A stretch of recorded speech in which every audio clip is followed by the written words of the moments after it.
What's going on in the Gold Coast property market right now? There's three simple messages I want to get across about where the market's currently at.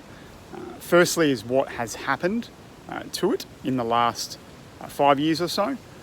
Secondly, where the supply and demand situation is currently at. And thirdly, where the long-term trends of the market are heading.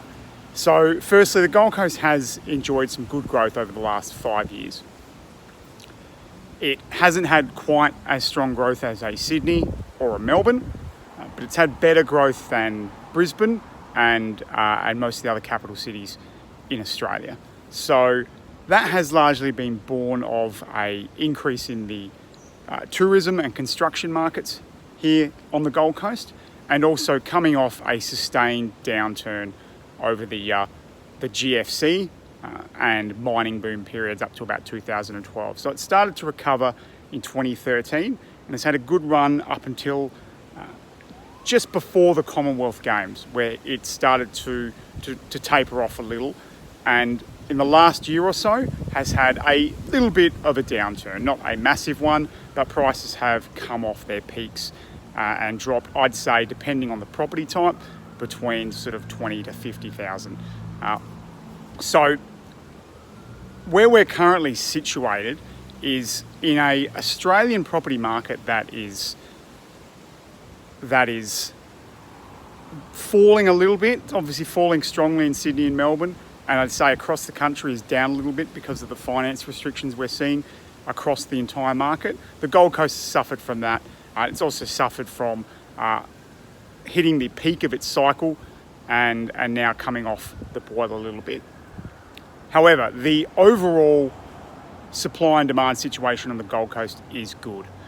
We are seeing continued scarcity in good quality properties. So I'm particularly talking houses in the central and southern parts of the Gold Coast.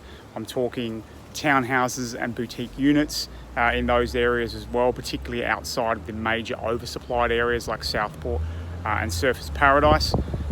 And we're also seeing a strong continued demand for rental properties. So rental yields, despite the rise in prices, are still pretty good, are still pretty strong, and the rental market is tight.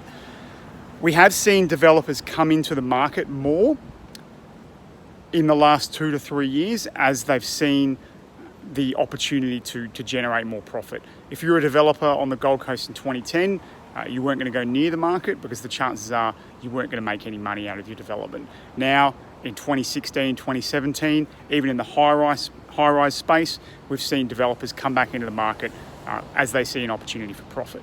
However, the boom in supply has not been anywhere near as strong as it was back in 2006, 2007, 2008. So we're unlikely to see a major overhang of stock going forward. So that's the current position. It's still, I would say, undersupplied in terms of the right properties. However, it is soft due to restrictions around finance and may continue to be soft given changes in negative gearing that we're likely to see in the next year or so. Okay, so finally, we need to look at the future trend. So in terms of the Gold Coast has had and will continue to have very strong population growth. It's one of the fastest growing cities in Australia. It's also experiencing excellent jobs growth. It's experiencing jobs growth at a higher percentage than it is population growth, which is excellent. These jobs aren't in high-paid professional work. They're more likely to be in trades, construction, retail, tourism, property services, etc. These are the kind of jobs that suit the Gold Coast because of the economy here, and they tend to position people in terms of incomes somewhere between that $50,000 to $100,000 mark. What this means is the type of property going forward on the Gold Coast that will be attractive is going to be in that kind of price bracket. So if someone's earning $50,000 to $100,000 a year, the chances are they're going to live in a property worth somewhere between $400,000 to $600,000 a year. So the kind of properties that are going to continue to be attractive and pose low risk on the Gold Coast are those in the right locations where there's going to be a scarcity of future supply. So let's talk particularly the central and southern parts of the Gold Coast, where there's not major development occurring, except on the beachfront. And let's also talk about properties that are the right fit for the particular market. So houses, townhouses, boutique apartments. If we look at the Gold Coast, high-rises are never going to be scarce. High-density accommodation will never be scarce because of the zoning, which allows for widespread building of high-density construction.